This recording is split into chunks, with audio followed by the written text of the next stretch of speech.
हमारी पौराणिक श्रृंखला के नवीनतम एपिसोड में आपका स्वागत है।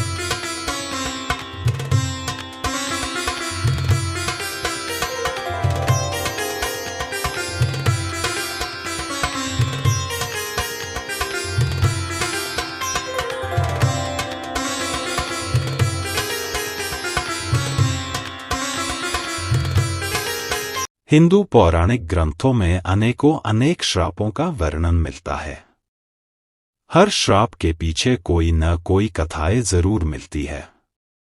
आज हम आपको हिंदू धर्म ग्रंथों में उल्लेखित 24 ऐसे ही प्रसिद्ध श्राप और उनके पीछे की कहानी बताएंगे।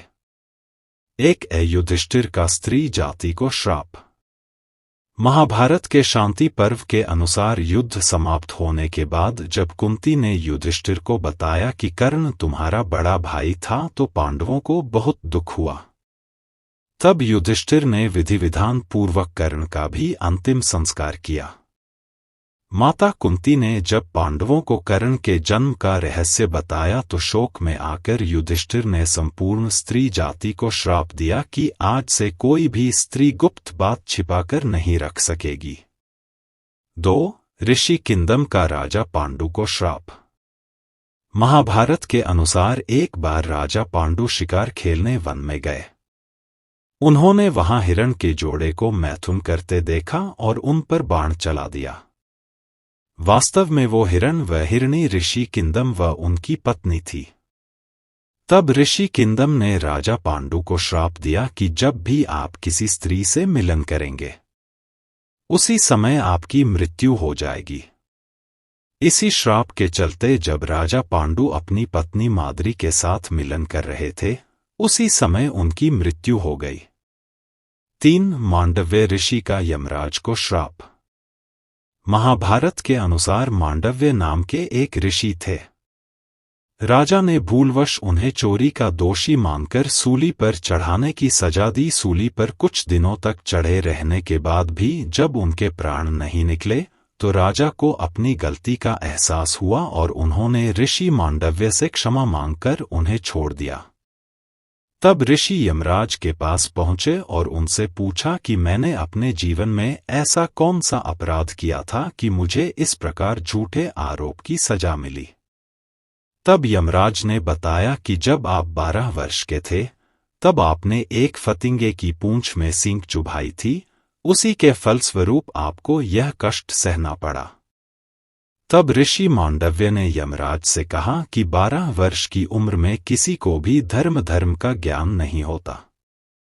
तुमने छोटे अपराध का बड़ा दंड दिया है, इसलिए मैं तुम्हें श्राप देता हूं कि तुम्हें शूद्र योनि में एक दासी पुत्र के रूप में जन्म लेना पड़ेगा।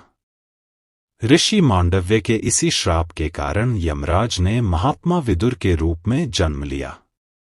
4 नंदी का रावण को श्राप। वाल्मीकि रामायण के अनुसार एक बार रावण भगवान शंकर से मिलने कैलाश गया।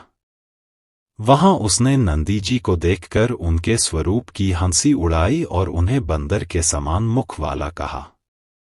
तब नंदी जी ने रावण को श्राप दिया कि बंदरों के कारण ही तेरा सर्वनाश होगा। 5 कद्रु का अपने पुत्रों को श्राप। महाभारत के अनुसार ऋषि कश्यप की कद्रु व विंता नाम की 2 पत्नियां थीं। कद्रु सर्पों की माता थी व विंता गरुड़ की। एक बार कद्रु व विंता ने एक सफेद रंग का घोड़ा देखा और शर्त लगाई। विंता ने कहा कि ये घोड़ा पूरी तरह सफेद है और कद्रु ने कहा कि घोड़ा तो सफेद है लेकिन इसकी पूंछ काली है। कद्रु ने अपनी बात को सही साबित करने के लिए अपने सर्प पुत्रों से कहा कि तुम सभी सूक्ष्म रूप में जाकर घोड़े की पूंछ से चिपक जाओ जिससे उसकी पूंछ काली दिखाई दे और मैं शर्त जीत जाऊं। कुछ सर्पों ने कद्रु की बात नहीं मानी। तब कद्रु ने अपने उन पुत्रों को श्राप दिया कि तुम सभी जन्मेजय के सर्प यज्ञ में भस्म हो जाओगे। 6 उर्वशी का अर्जुन को श्राप।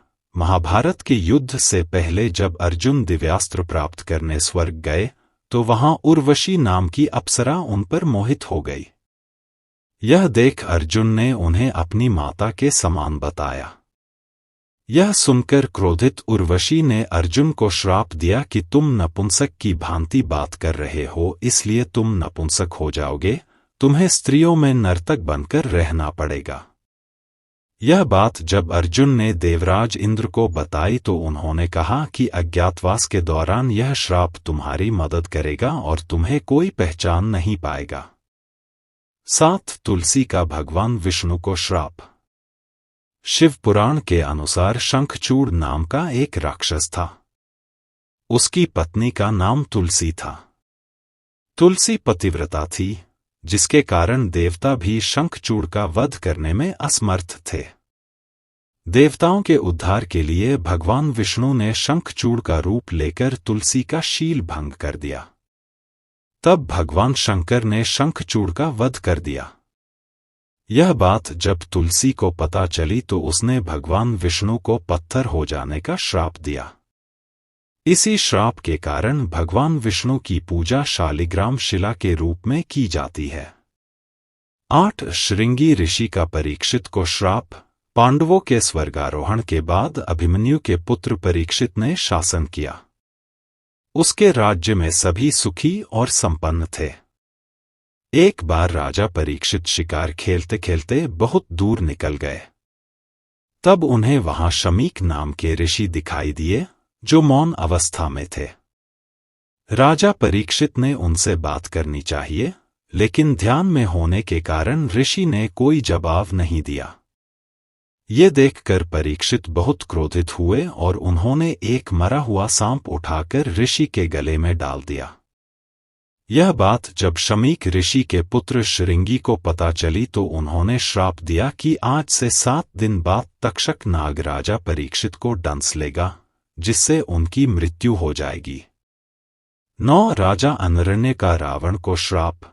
वाल्मीकि रामायण के अनुसार रघुवंश में एक परम प्रतापी राजा हुए थे, जिनका नाम अनरण्य था। जब रावण विश्व विजय करने निकला तो राजा अनरण्य से उसका भयंकर युद्ध हुई। उस युद्ध में राजा अनरण्य की मृत्यु हो गई। मरने से पहले उन्होंने रावण को श्राप दिया कि मेरे ही वंश में उत्पन्न एक युवक तेरी मृत्यु का कारण बनेगा। इन्हीं के वंश में आगे जाकर भगवान श्रीराम ने जन्म लिया और रावण का वध किया। 10 परशुराम का कर्ण को श्राप। महाभारत के अनुसार परशुराम भगवान विष्णु के ही अंशावतार थे। सूर्यपुत्र कर्ण उन्हीं का शिष्य था। कर्ण ने परशुराम को अपना परिचय एक ब्राह्मण के रूप में दिया था। एक बार जब परशुराम कर्ण की गोद में सिर रखकर सो रहे थे, उसी समय कर्ण को एक भयंकर कीड़े ने काट लिया।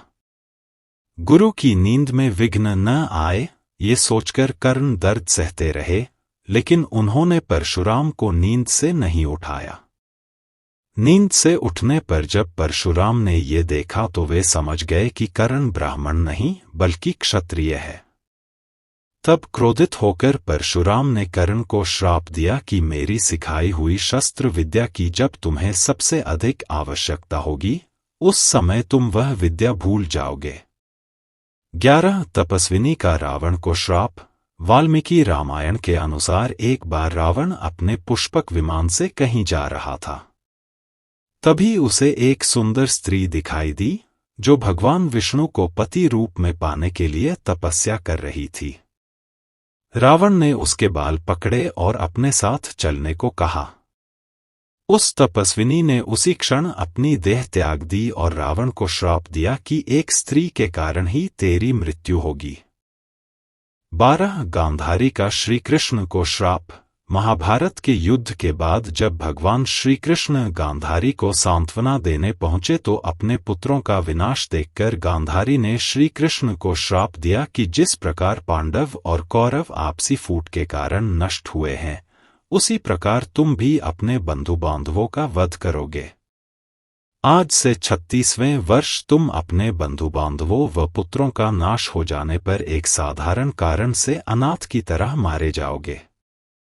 गांधारी के श्राप के कारण ही भगवान श्री कृष्ण के परिवार का अंत हुआ।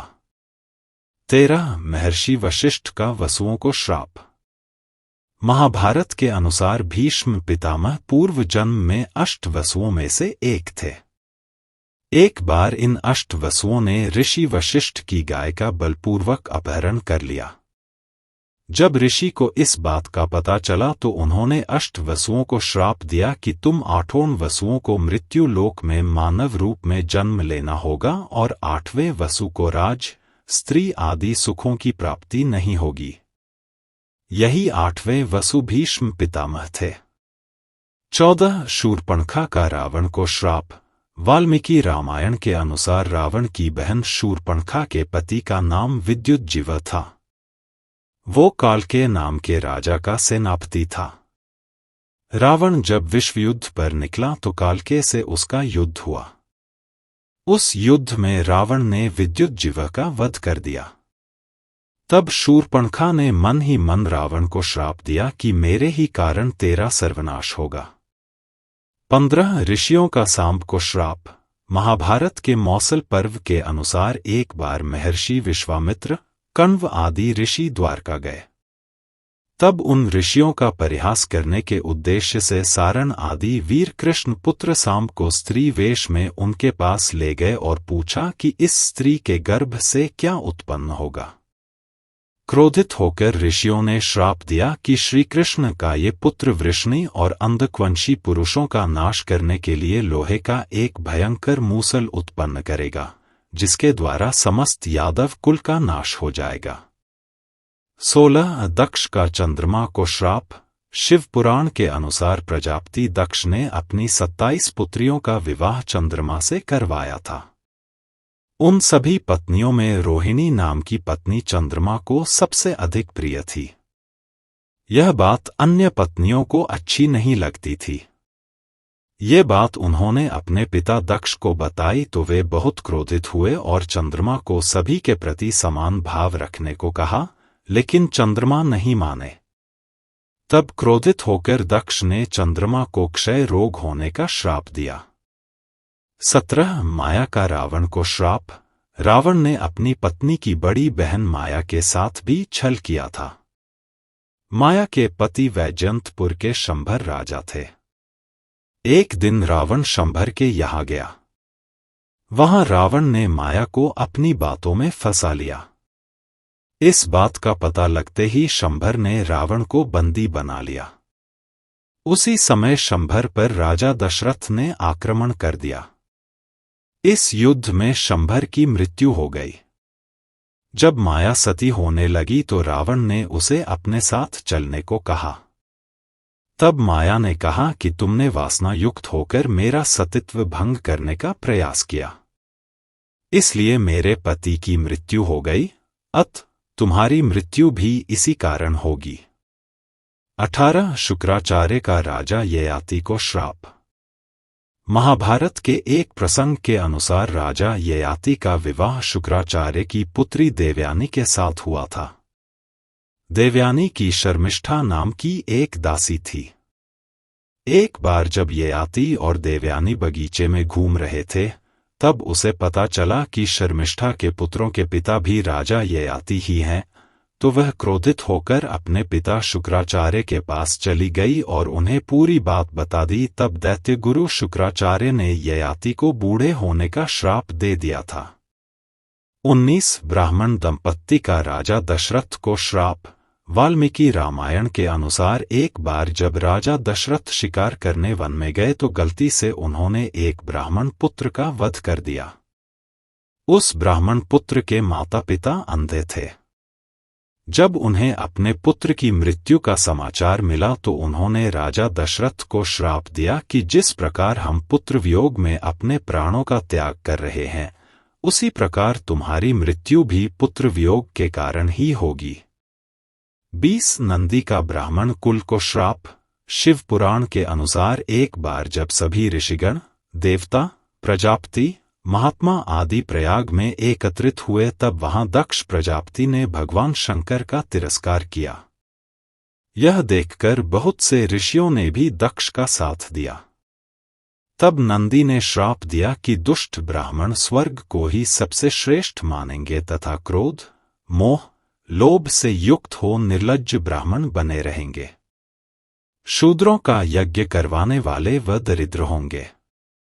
21 नलकुबेर का रावण को श्राप।